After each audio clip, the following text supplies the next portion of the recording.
Olá pessoal, tudo bem? Hoje nós vamos falar na nossa unidade de estatística sobre a unidade 5, tá? E nessa unidade 5 nós estamos falando sobre as medidas de dispersão. Então o que são essas medidas de dispersão? Né? O que é a ideia de dispersão para a gente em estatística? A dispersão para a gente mede o quanto os valores estão próximos ou distantes entre si. Tá? E aí existem alguns parâmetros que a gente pode usar para calcular essa dispersão. Ok? Que a gente vai discutindo e vendo ao longo dessa aula de hoje. Então, aqui eu coloquei um exemplo para vocês de duas situações, uma de grande e uma de pequena dispersão. Então, essa ilustração aqui é para a gente ver, é como se cada círculo, cada bolinha dessa, fosse um dado que tivesse sido coletado, medido, ou que estivesse sendo utilizado por vocês. Então, quando os dados estão muito próximos um do outro, a gente diz que a gente tem uma pequena dispersão. Agora, quando os dados são discrepantes ou são distantes entre si, aí a gente já tem um aumento nessa dispersão. Então, a gente pode caracterizar como uma grande dispersão. Então, para a gente começar a introduzir esse conceito dentro da estatística, olha essas duas situações aqui. Tá? A gente tem dois conjuntos de dados, o A e o B, cada um com as suas quantidades de informação. Mas o que é o curioso para a gente analisar aqui? Nesses dois casos, nesses dois grupos de dados, a gente tem a mesma média aritmética. Olha, a média para o conjunto A e para o conjunto B é de 31. Tá? Então, o que acontece? Se a gente fosse olhar simplesmente a média, a gente diria que eles dois apresentam a mesma dispersão, eles são iguais. Né? Só que, na realidade, se a gente analisar, os valores numéricos que compõem esse conjunto são bem diferentes. Então, quando a gente faz essa análise da dispersão, a gente leva em consideração exatamente qual é a distância que existe entre a média e os valores medidos. Tá? Então, para a gente compor uma boa medida, a gente usa a ideia de variabilidade. Tá? E aí a gente diz o seguinte, que nesse caso aqui, o conjunto B tem uma variabilidade maior do que o conjunto A. Por que a gente pode fazer? Como que a gente pode analisar isso? Se vocês olharem lá, o conjunto B, o primeiro valor é 17. O último valor é 46. E aí, olha como que tem dados espaçados entre o 17 e o 46. Eu tenho o 23, o 30 e o 39. Estão muito distantes um do outro.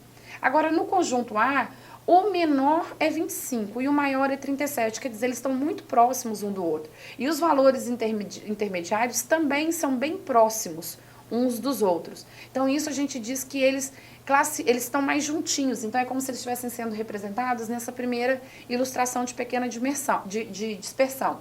Enquanto o conjunto B se classificaria como essa de grande dispersão, onde, por exemplo, 17 seria esse número, teria um range ou um espaço muito grande para eu ter o último valor, que seria 46.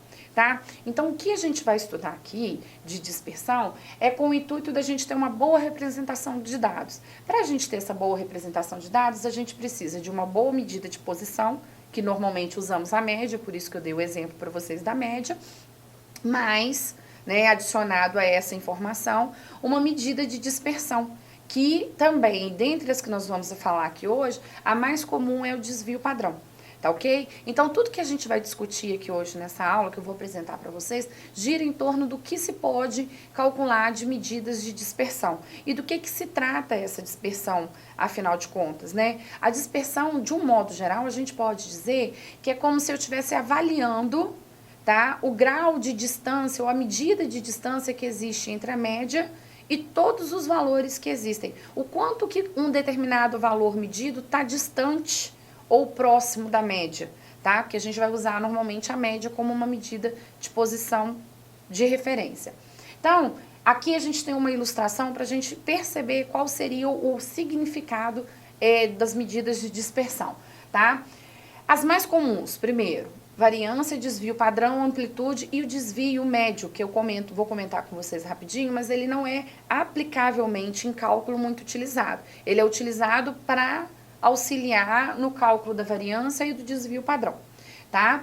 Então, vamos analisar o seguinte aqui, ó. E vocês estão vendo um gráfico aqui, que nós temos uma curva em laranja e uma curva em rosa, tá? Quanto mais larga é essa curva, como a gente tem aqui nessa laranja, a gente diz que eu tenho um maior número de dados.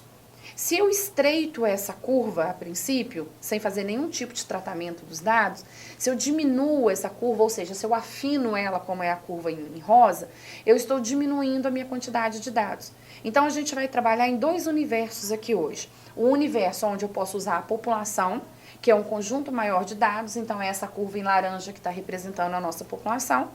E se eu estiver trabalhando com a amostra, a gente está trabalhando com uma quantidade menor de dados. Então, a nossa curva tende a ter um afunilamento, ela ser mais fina, tá? Porque aí a quantidade de informação concentrada ali é bem menor do que em relação à população. Então, tudo que a gente discutir, a gente vai discutir do ponto de vista de uma amostra, do ponto de vista de uma população.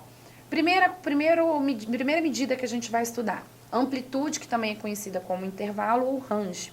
Tá? Essa amplitude é quando eu dimensiono, quando eu calculo qual é o tamanho daquele conjunto de dados. E como que eu faço isso? Uma conta bem simples e bem tranquila. Eu faço a diferença ou a subtração entre o menor valor e o maior valor. E a informação de amplitude é aquela medida que a gente encontra ali. Então, por exemplo, aqui eu tenho 3 situações para vocês analisarem junto comigo. Então, nessa primeira aqui, a amplitude é 12, porque é o maior valor, que é 13, menos 1, que é o menor valor. Então, a gente tem uma amplitude de 12. Então, o que, que acontece? Do menor para o maior, a gente tem um espaçamento de 12 medidas, 12 unidades. Todas as medidas vão estar concentradas dentro desse intervalo. Nesse caso aqui, olha só, embora esteja fora da ordem, e aí já foi colocado de propósito, a gente tem que, para eu calcular a amplitude total, os meus dados têm que estar todos em rol. Lembram-se disso? Se não se lembram, a gente assistam o vídeo da unidade 4, que vocês vão ver que lá a gente está falando de organização de dados, da unidade 3 e 4 mais precisamente. Então, o que, que acontece? Eu tenho que organizar os meus dados. Tá? O que, que é organizar? Colocá-los numa ordem crescente. Então, se a gente fosse olhar rapidinho aqui, o que, que acontece? Eu ia fazer a conta entre o 14 e o 48, só que isso não é verdade. Né? Porque se eu organizar esses dados aqui em ordem crescente, como deveria acontecer, né? A gente tem que o 3 é o menor valor e 73 é o maior valor. Então, quando eu faço a diferença de 73 menos 3, eu encontro a minha amplitude total, que é de 70. Nesse caso aqui, ó, eu coloquei também uma situação diferente para vocês, que é quando a gente está trabalhando com dados decimais, não são valores inteiros. E isso não impede a gente de calcular a nossa amplitude total. Então, nesse caso aqui, ó, o maior valor organizando também, se a gente organizar, se vocês quiserem, quando estiverem depois estudando essa matéria, assistindo essa aula, tentem ir fazendo aos poucos, organiza, confere direitinho para vocês irem praticando. Então, se vocês olharem, o menor valor é 1,9, enquanto que o maior é 10,3. Então, a diferença entre 10,3 e 1,9 dá a amplitude total para a gente, que naquele caso ali é de 8,4. Então, a amplitude para a gente é essa conta simples que a gente faz. E aqui eu coloquei 3 situações ilustrativas para a gente entender. Quando eu tenho uma distribuição quase que uniforme, quase que igualzinha a distância entre um valor e o outro, a gente diz que a gente tem uma boa medida, tá? Quando os dados são concentrados numa região central e os extremos estão muito distantes, a gente diz que a medida não é muito boa, ela é aquele razoável, é o mais ou menos pra gente. Agora, se eu tenho os meus dados todos concentrados num lugarzinho só e uma distância muito grande, sobrando um range que não foi todo utilizado, aí a gente diz que é uma péssima, ela é a pior dispersão que a gente pode ter, tá? E essa análise que a gente faz com relação à dispersão e à distribuição influencia na análise da nossa estatística, quando vocês estiverem fazendo uma aplicação da estatística em alguma área de interesse de vocês. E aí, né, como a amplitude, só para a gente finalizar essa ideia de amplitude do intervalo, ela é uma medida entre o maior valor e o menor valor, a limitação dela está justamente nisso. Ela não leva em consideração tudo que está acontecendo com os demais valores, tá? Ela só leva em consideração o maior e o menor, e isso limita, tá? Porque aí você, de repente, usando ela, você pode classificar como uma boa distribuição, enquanto ela não é boa. Ou então você classifica como ruim, quando ela, na realidade, ela pode ser razoável ou até relativamente boa, tá ok? Então, pode-se usar amplitude total? Usa-se, sim, mas tem essa restrição e essa limitação, que a gente tem que levar em consideração na hora de um trabalho estatístico. A outra medida que eu disse para vocês, que nem está naquela listinha, mas que ela é algumas vezes utilizada, é o desvio médio absoluto, tá? Esse desvio médio absoluto, o que acontece com ele? É quando a gente faz um cálculo bem simples, tá? Entre a diferença entre cada valor que eu medi, menos a média da minha distribuição. Depois que eu faço todos os cálculos dessa diferença, a gente faz a soma. Esse símbolozinho aqui, a gente já comentou com ele em aulas passadas, mas é o somatório, é a soma de todos os valores.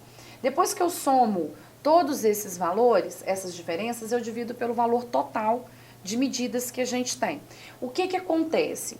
Esse desvio médio, ele serve para a gente somente como uma informação para eu saber o quão distante está o meu conjunto de dados todinho da média da análise, né, dos dados que a gente está analisando. E aí, a gente tem aqui, por exemplo, um exemplo bem simples, tá? Para a gente calcular o desvio médio absoluto daquele conjunto de 5 dados ali, ó, 2, 4, 6, 8 e 10.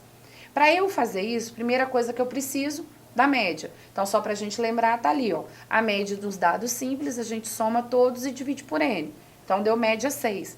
Para eu calcular esse desvio médio absoluto, o que eu faço?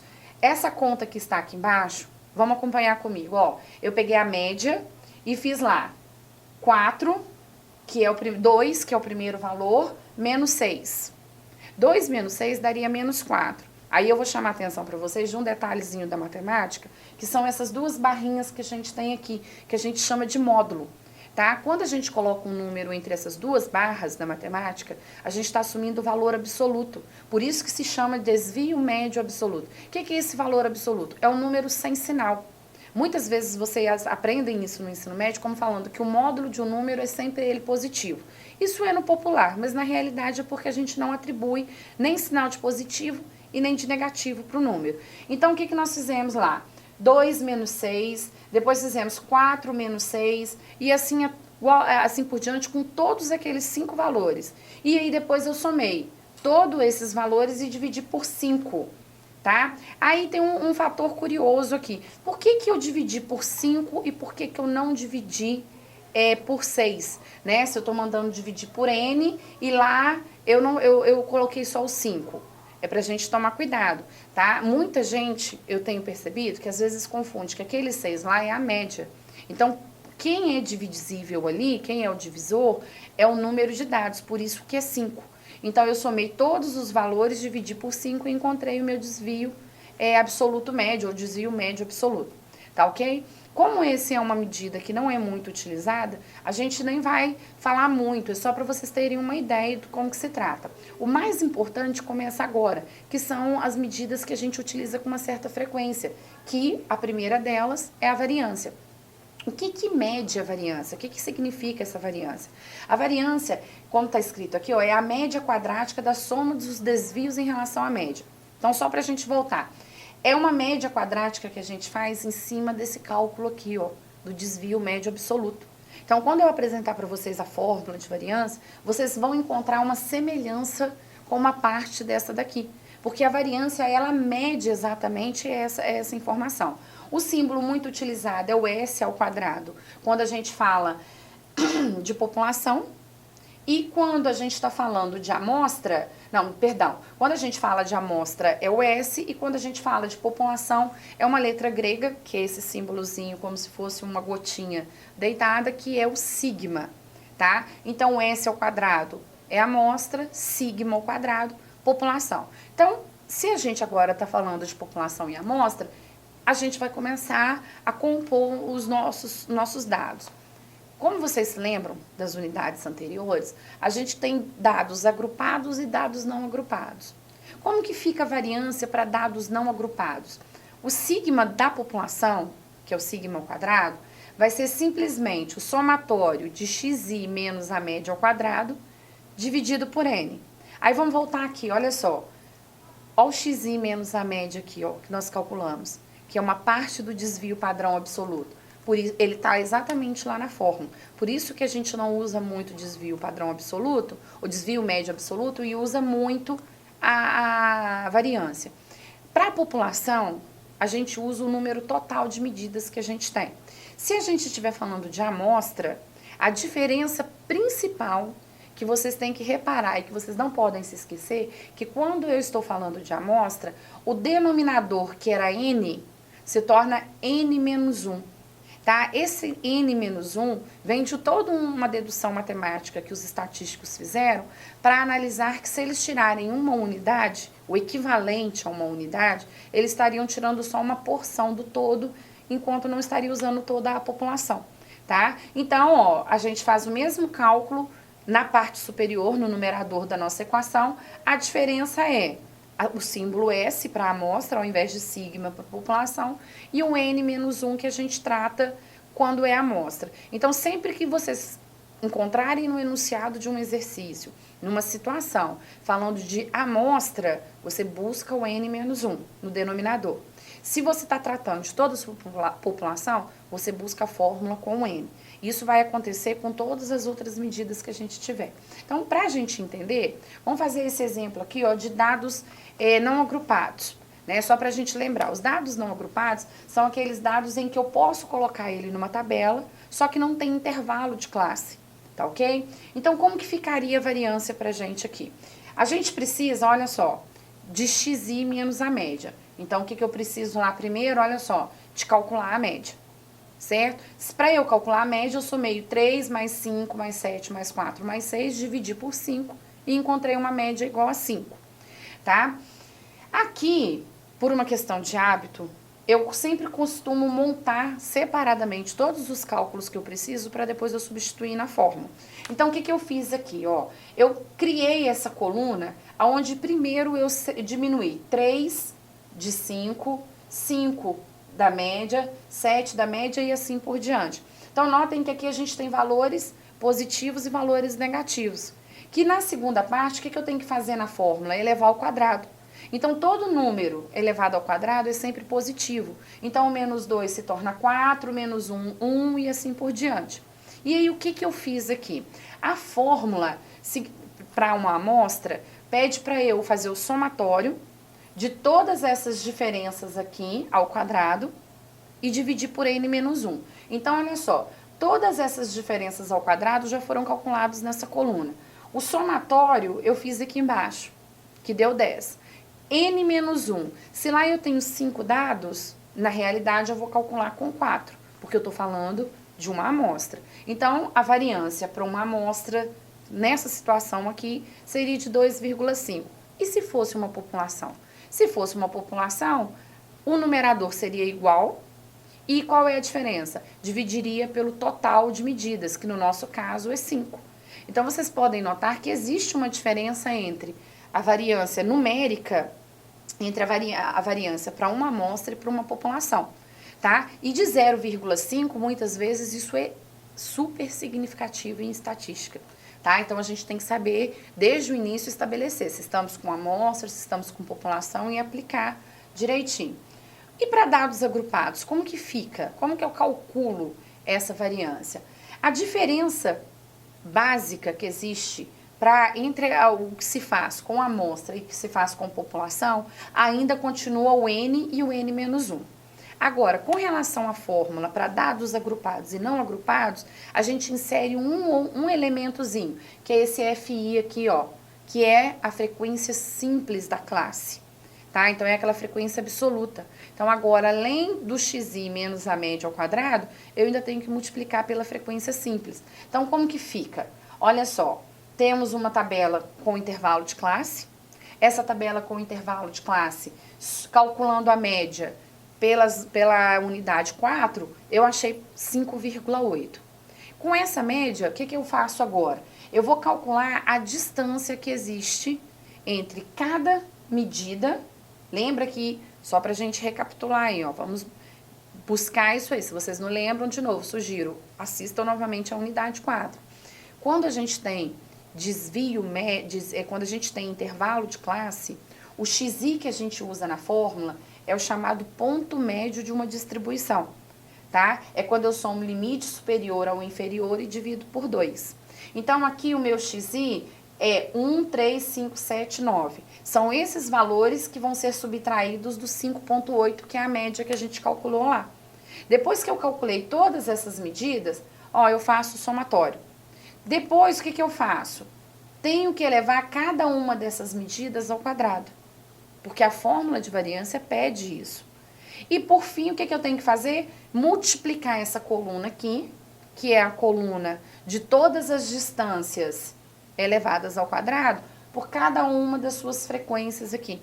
Então, fica para vocês aí, quando vocês estiverem estudando e vendo essa videoaula, fazer essas contas para vocês irem praticando e exercitando. Multiplicar 23,04 por 3, 7,84 por 3 e assim por diante. Para aí sim vocês conseguirem entender todos esses cálculos. Um pouquinho eu estou deixando para vocês terem essa curiosidade, para vocês desenvolverem o conhecimento de vocês. Bom, então o que me interessa? O somatório de xi menos a média ao quadrado vezes a frequência. Agora eu posso aplicar na fórmula. Se eu estiver calculando a amostra, faço n menos 1. Se eu tinha lá 25 dados, olha só, minha medida total aqui são 25 dados, ó. 3 mais 3, 6, com mais 8, 14, 14, 17, com 8, 25, tá? Então, se é amostra, 25 menos 1. Então, eu tenho lá a minha variância. Se é população, o sigma é calculado levando-se em consideração os 25 valores observados. E aí a gente tem uma diminuição na variância da população. Já que a gente aumentou o número de dados, a tendência é diminuir a variância. Tá ok? Bom, e o desvio padrão? Né? O desvio padrão, lá no primeiro slide, num dos primeiros slides, eu disse para vocês que eles normalmente é a medida que a gente mais utiliza, tá? Então vamos entender. O desvio padrão, ele é uma medida que a gente faz em relação à variância. Então, numa forma bem simples, ele é a raiz quadrada da variância, simplesmente, tá? Mas ela é a que mais guarda, é a medida que tem maior conteúdo, mais informação, ela é a mais informativa mesmo, com relação aos dados. Então, por que isso? O desvio padrão, olha só, ela nos fornece uma indicação do que ocorre entre dois extremos, tá? Esses dois extremos, que é entre um valor e o outro, não leva em consideração só o menor ou o maior. Ele leva em consideração tudo o que está acontecendo dentro da sua distribuição em relação à média, tá? E aí, de uma forma bem simples, olha como que a gente calcula desvio padrão. É a raiz quadrada da variância. Então, se eu já calculei a variância, eu simplesmente extraio a raiz quadrada daquele valor. Se eu não calculei, eu tenho que calcular primeiro a variância para depois eu calcular o desvio padrão, tá? Essa é uma forma bem simplificada.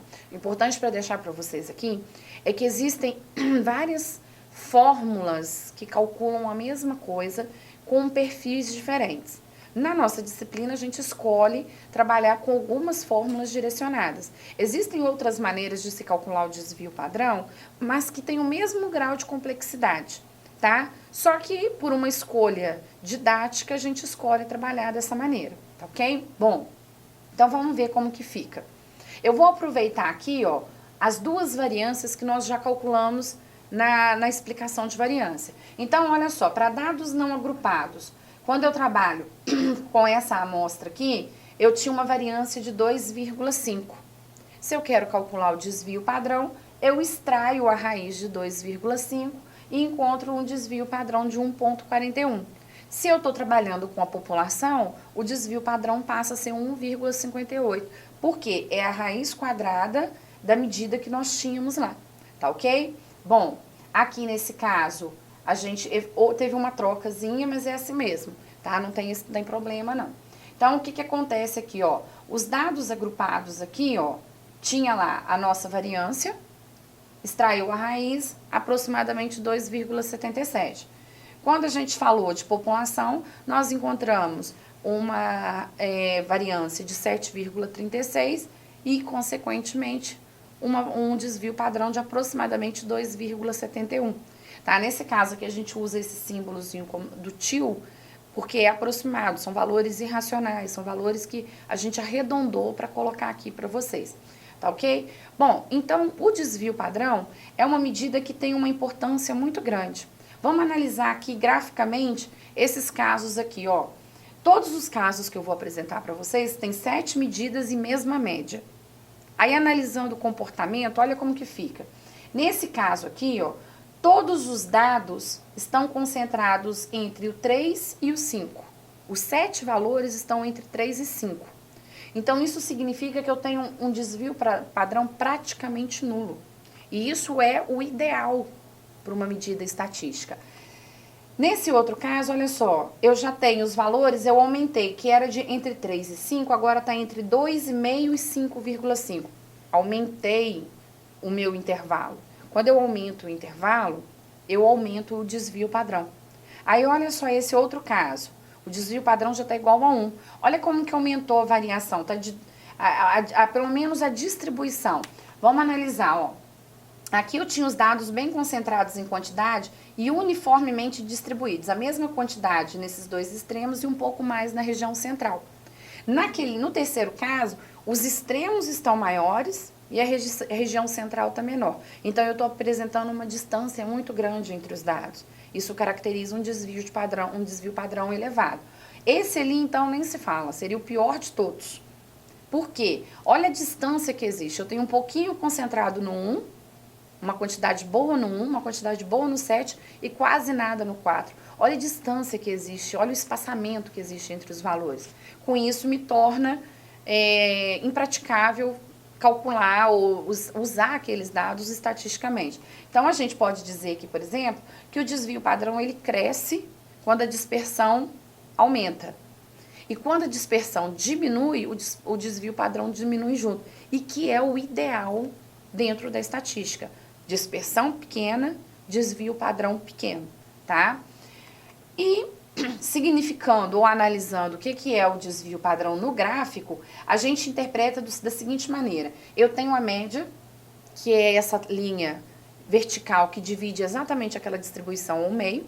E quando eu analiso o desvio padrão, eu estou analisando a distância ou o comportamento da média em relação a cada ponto que está sobre essa curva. Esse é o significado que a gente tem para desvio padrão. Então, olha só, quando eu tenho uma curva muito aberta, eu tenho uma distribuição com um desvio padrão um pouco maior, tá? Com uma variabilidade maior, ou seja, uma dispersão maior também. Quando eu tenho uma curva mais concentrada e os valores estão mais próximos em relação à média, a gente diz que a gente tem uma distribuição com menor variabilidade, ou seja, mais uniforme, mais constante a distância entre os pontos. E por fim, a gente vai falar sobre o coeficiente de variação, que ele é um dos valores ou uma das medidas mais importantes que a gente tem, porque ele de fato mede o grau de variabilidade de uma distribuição, tá? Então não se esqueçam disso. Ele é aquele que serve para medir variação. A variabilidade a gente mede com coeficiente de variação. Isso está bem enfatizado também lá no livro texto, no material texto de vocês.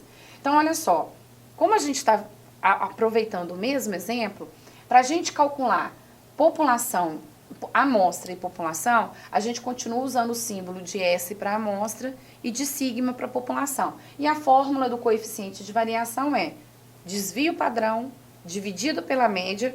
E essa multiplicação por 100 aqui, ó, a gente faz porque a forma mais comum da gente apresentar coeficiente de variação é em percentual. É quantos por cento de variabilidade possui uma distribuição ou não, tá? Então, para os casos que a gente está fazendo aí, o que acontece? Olha só, para uma amostra, eu peguei a média que nós já o desvio padrão que nós já calculamos, dividimos pela média que também já foi calculado aqui hoje, multipliquei por 100, dá aproximadamente 48% de variabilidade, enquanto para uma população dá em torno de 47% de variabilidade. Então, notem o seguinte, quando eu mudei um pouquinho o desvio padrão, porque num eu peguei um conjunto pequeno de dados e no outro eu peguei um conjunto maior, eu tive uma variação também com relação ao coeficiente de variação, tá?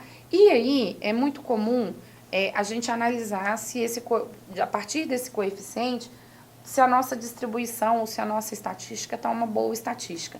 Então, a gente tem uma classificação que a gente pode fazer em relação ao coeficiente de variação, tá ok? Então, olha só, se o coeficiente de variação der menor ou igual a 10%, a gente considera ótimo, a nossa dispersão é ótima. Então, quando a gente tem uma distribuição como a nossa aqui, ó, que está em torno de 47%, 48%, a gente classificaria tranquilamente que a nossa distribuição possui uma dispersão ruim, né? Os nossos dados estão com uma variabilidade muito alta. Só para a gente reforçar, esses dados são experimentos, são fictícios, a gente foi inventando, então não é nenhum dado de uma pesquisa que a gente usou, não, tá ok? Foram dados que foram inventados só para exemplificar para vocês, e que por coincidência, com o cálculo do coeficiente de variação, deu lá na classe de dados com uma péssima dispersão, tá ok? Bom, um bom estudo para vocês. Qualquer dúvida, chama a gente lá no site. A gente está disponível para vocês para responder e esclarecer qualquer dúvida. Tá? Um abraço e até a próxima aula.